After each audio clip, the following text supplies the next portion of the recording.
afternoon, everybody. This small but perfectly formed group of people, thank you very much for dedicating your time this afternoon. This is one of our 2 technical breakout sessions, something new for this year, so we'd love your feedback on it afterwards as well. But more importantly, I'd love all of your engagement over the next hour or so.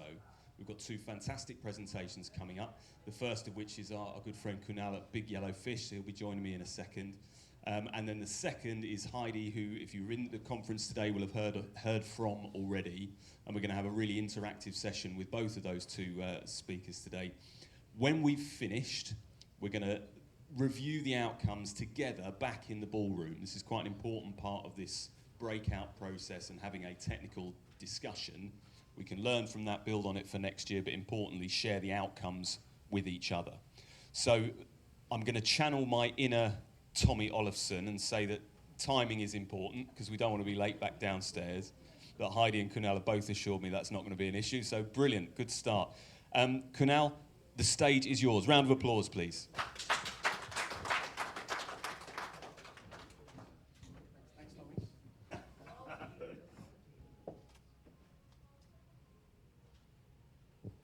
Good afternoon, everyone. Thank you very much, first of all, for making the time, your precious time, to be a part of this presentation. I think what we'd like to do today is share a very, very simple perspective that has held the threads for us since our inception, our evolution, and our continuous acceptance in this industry. Basically, when we started our company or our platform, the simple pain point or the perspective that we wanted to bring is that how do we aid organizations to be able to have a tangible manner to amplify the human performance? To begin with, I'd just like to put up this simple equation. I think all of us understand this very, very well, that organization culture is the right mix, intersection, and marriage between your people and your systems. Simply put, your people's value systems, their beliefs, their attitudes, along with the intersection of the systems, processes that you put in place, defines the outline and the influencers of their employee behavior. Is it not audible? Yeah? Okay, thanks. So essentially what it does is try to have that intersection between your people and your systems. And when we speak about having that intersection, the most important aspect that underlies this entire thing is the employee behavior. Now, what we essentially believe very, very strongly is that therein lies the essence of human performance. Simply put, behavior impacts business. Now, with that premise, what I'd like to put forth or posit is let's look closely at the indicators that impact the human performance. What we've done is we've basically divided that into 4 different categories. And I think the first and the foremost that all of us believe, understand, and have come to realize, unfortunately very, very lately, is that close to about 2/3 of our working population is struggling with issues of stress, anxiety, and burnout. Now, is there a way to manage this entire aspect of well-being in a holistic manner? I'll let park that aside. The second very important aspect that is an indicator is basically the balance between the job demand and resources. Companies have realized that whenever this gets lopsided, there is a huge impact on productivity, there is a huge impact on performance as such. How do we manage that well in a continuous manner? Let's again park that aside. And again, having a worm's eye view of what really impacts the indicators, the indicators that impact human performance is very closely linked to skills as well, and the skilling that we are bringing and providing to our employees and the workforce. Now, essentially, what are we talking about? Are we talking about competency? No, not here. What we are essentially talking about is that how do we make that contextual? How do we make that just in time?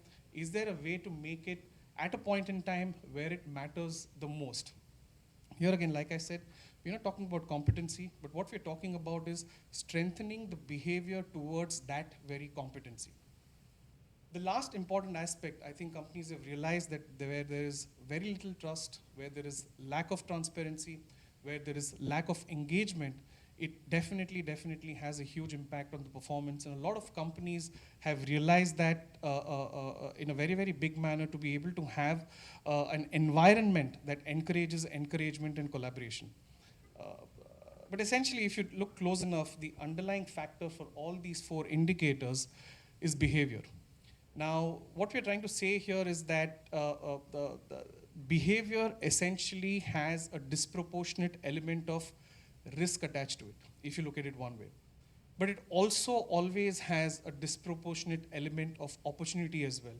Now, it's up to the organization that we believe how they are looking at it and how they are trying to solve for it.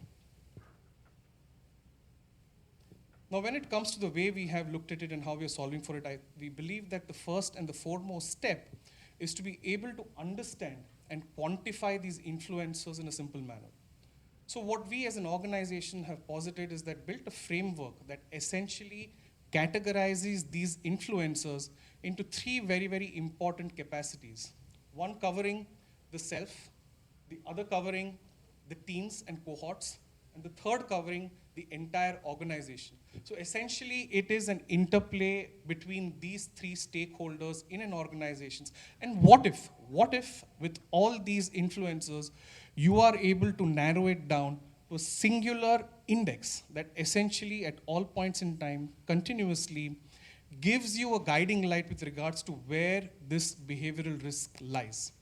And why we are doing that? Because we very, very strongly believe, and I'm sure you would also resonate, is that only that which is measured can ever be treasured. But do we stop at that? Do we just stop at measuring, monitoring, and being a policing tool as such? I don't think that's the way to basically solve for it. What we essentially taking are a much more intelligent step towards continuously building and facilitating mitigation loops to manage this risk well. But the way we need to manage this is to understand both the stakeholders out here. At one end, there is the individual, wherein you understand the personal factors that can sort of help them, what we like to call bounce back continuously. And here is where one needs to have a holistic approach that looks at preventative, developmental, and supportive. At the other end, what if the organization gets, again, a very, very strong, powerful decision support mechanism that continuously tells them, nudges them, what are the leading indicators, what are the lagging indicators, and how you can manage that well. So essentially what we're trying to do out here is that, in a manner, continuously help organizations build resilience throughout their people and their systems. Now, of course, when we're talking about such a complex, I think behavior in itself is such a multifaceted phenomenon that we've been trying to understand for God knows how many years. But what we want as a solution is to package this complexity and a way in which you can automate the solution and a way in which you can simplify it so that for the organization, for the individuals, it is not a burden, but it is a way of life that is integrated into the flow of work. And I think needless to say, the way to do that and the way to look forward is to be able to leverage the right kind of technology and to be able to move forward with the ability to transform into digitalization. And in doing all that, I think one of the most important aspects is to have a human experience first approach. And why do we do that, right? One of the most important stats or facts that we realize that today the frontline workforce, close to about 70% or more, fall into the age category of 19 to 35 years old. The one important idiosyncrasy with this group of people is that they have been born into technology. They have been conditioned into technology. And we have to find a way to be able to use that technology to work for us. The other important aspect is that with the ability to sort of leverage technology is to be the ability to democratize the entire system for each and every person in an organization. The ability to scale, the ability to make sure that nobody gets left out. And of course, when we're talking about human experience, I think a lot of platforms these days lean onto gamification, but gamification not in a very, very, a loose manner. The ability to marry gamification to internal, personalized motivations is the magic. Of course, with this, what we're talking about is the ability to build a very long-term, sustainable system that is constantly supporting your people and making them perform at their peaks, and at the other end, also being a supportive element when they're not at their peaks. Last but not the least, like I said, that which is measured, only that gets treasured. It is very, very important to be able to have this data-backed approach. And that essentially is what we're talking about. How do we quantify these behavioral risks and these influences? And with that premise and a narrative, we'd like to introduce Big Yellow Fish. We are essentially a behavioral risk management platform at the intersection of psychology, business, and technology. We are a team having close to 100 plus years of experience in the maritime and safety critical industries, starting with right from my co-founder, Captain Samar, who has spent close to about 20 years sailing. And at the rest of the 7-8 years before starting Big Yellow Fish was deeply involved in understanding the nature of human element in this industry and how we can improve it. We back ourselves with a very, very strong team of domain experts across psychology, human factors, learning and development, technology, and data science. At this point in time, we're very, very happy and proud to say that close to about 50,000 seafarers are benefiting from our platform on a daily basis across 20 clients. And one of the most important steps that we have consciously been doing is the ability to lean in with what the ecosystem is doing, lean in with what ecosystem partners want. So essentially at this point in time, Big Yellow Fish is a very proud partner of RightShip in their Zero Innovation Harm program. We are members of the Singapore Shipping Association and also part of the digitalization committee at, right there. And we are also starting to work closely with P&I clubs. And here is where I'll very quickly take you through what essentially we are doing and how we have been solving this problem. So what we offer is a digital platform that converges three very, very important aspects. One is well-being, one is collaboration, one is reinforced skilling. Philosophically speaking, essentially we are trying to build better relationship of the self with himself or herself, relationship of the person with the team and the organization, and the relationship of the person with his or her own competency and skills. And how do we do that? We basically leverage technology by bringing in the magic of AI, the fun of gamification, the promptness of nudge engine and nudge mechanics, and the wisdom of data analytics. But essentially in all our experience with our clients, we are working with them to continuously help build positive benefits and outcomes depending on where they are, and that's how we basically provide that kind of a solution, be it safety, communication, engagement, trust, and transparency. But here again, I'd like to mention a very important aspect is that all of these outcomes and benefits are weaved in with a very closely knitted approach and lens of workplace well-being. A very quick glimpse of how we do that. Here is the experience layer that we basically provide to our end users. But essentially what we are doing, if you go back to where I started, is that we try to establish a baseline metric for each and every individual, for a cohort, for an organization. And that we do it through multiple variables that essentially impact across those three capacities that we spoke about. Once that is done, it's very, very important to provide a personalized journey, the ability for that person to be able to take the right action, because at the end of the day, if you're not able to provide the right kind of tools to bounce back or to manage that state, what's the point in measuring, right?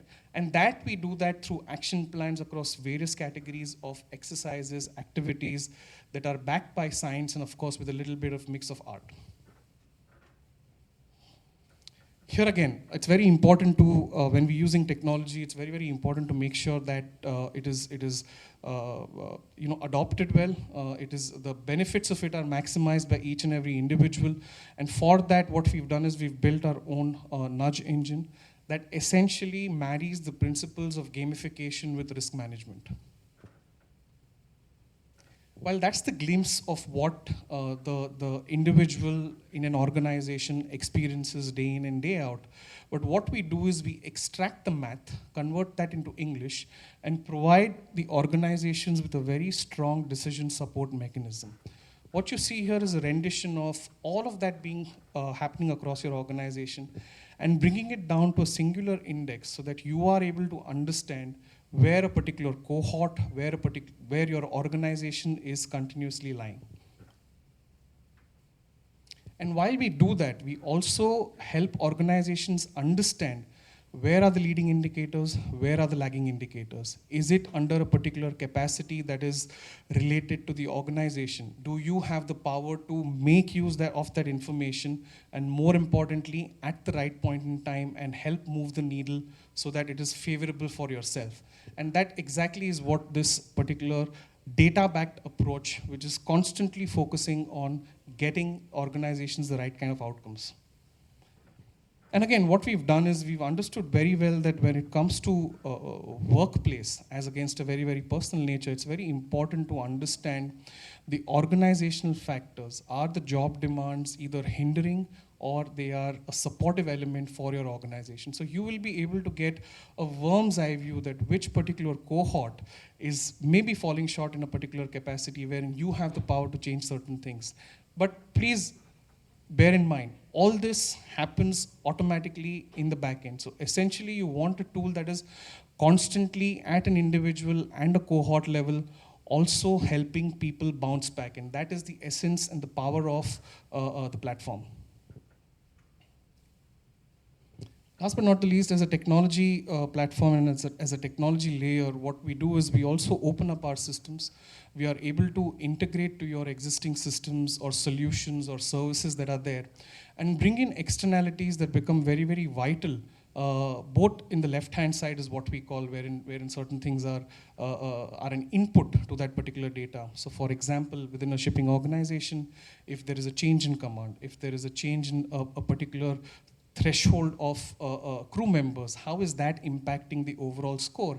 And are you able to pinpoint where the leading and lagging indicators are?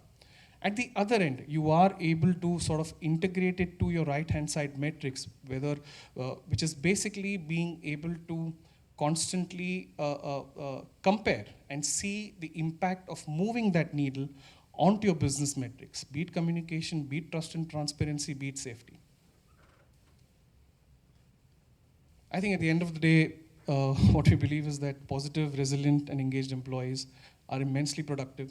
They are great safety ambassadors. They are more closer to managing your company's reputation well, and they are great problem solvers. I think that's Big Yellow Fish. We are typically used to doing this in 7 minutes. Thank you very much for being patient with us.